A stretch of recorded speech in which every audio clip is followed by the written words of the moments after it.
Samajwadi party के अमरनाथ मौर्य ने कहा, अपनी सुरक्षा में राइफल लेकर दौड़ा पर किसी पे ताना नहीं, सत्ता पक्ष के इशारे पर कराई गई एफआईआर।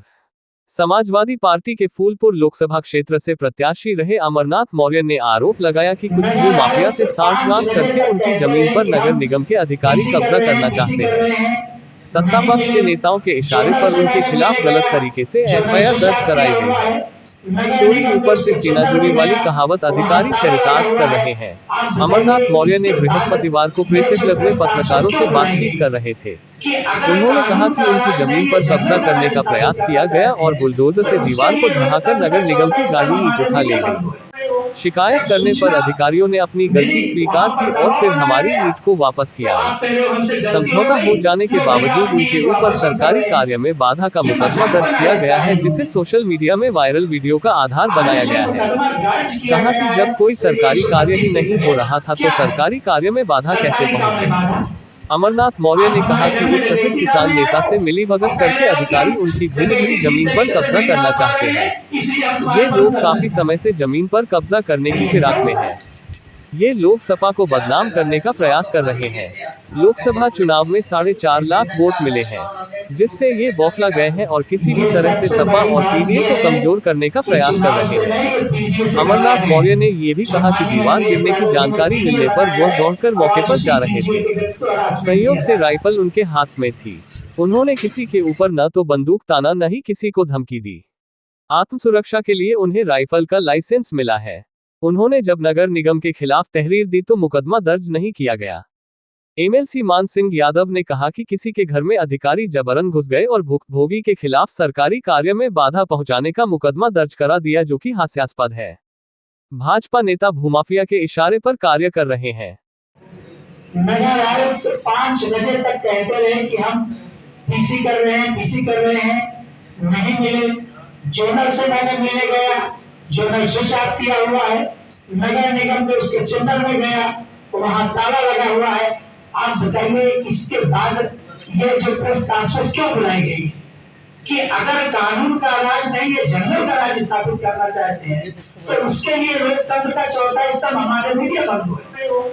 जब सूचना मिली वहां पर दबाव बनाया गया तो आप कह रहे हो हमसे गलती हो गई, लो भैया अपनी ईंट वापस हम कर रहे हैं। ये मजाक बना रखा है इन्होंने। आज जो मुकदमा दर्ज किया गया है 132 के तहत, क्या है? सरकारी काम में बाधा।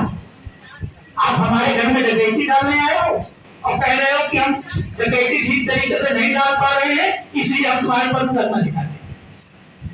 ऐसा होता है? क्या लगा है चुनाव तो हमारी ये थे, अब कैसे इंटेंशन का अगला चुनाव लड़ने रोकने चक्कर में क्या? ये सबसे बड़ी बात ये है कि चुनाव से नहीं, ये पीडीए से घबरा गए।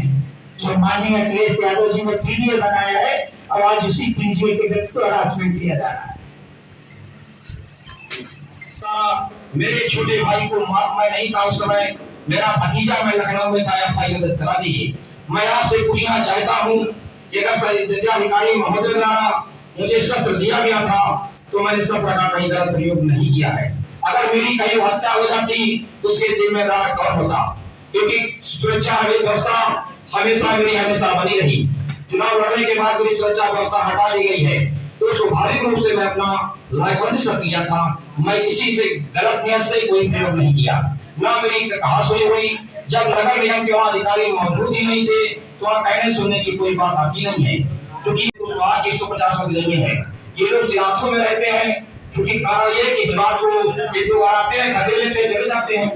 आज कल की प्लाट में धरना दे रहे थे जो अनुज सिंह है, वो किसान यूनियन के नाम पर आप पता कर लीजिए, वहाँ पर बोर्ड गार्ड रखे हुए हैं। वो किस आधार पर गार्ड रखे हैं बोर्ड? ये जब कहते हैं कि जमीन बोर्ड गार्ड दिया, लिख दिया प्रदेश अनुज सिंह, और जहाँ पर धरना में जाके बैठ जाते हैं, ये लोकतांत्रिक दोष है।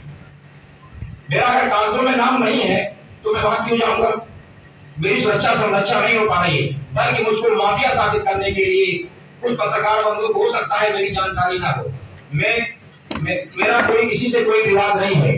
अगर विवाद होता तो इसको पता के जब आदेश आ गया तब मैं उस फोन पर गया और डेट पे मेरी उठा ले गए। आप नगर निगम के आयुक्त महोदय से कल हम लोग मिले गए, उनसे भी मुलाकात नहीं हुई। और हमारे बीच में हमारे संगठन के साथी, मैंने सबसे कहा कि अगर मैं गलत हूँ तो मेरा कोई साथ ना दे। आप मीडिया के चौथा स्तंभ हैं, राइफल लेना क्या अपराध है? अगर मेरी कहीं हत्या हो जाती तो स्वाभाविक रूप से इसके जिम्मेदार कौन होता? जिस तरह से मेरे भाइयों को मारा गया, मेरे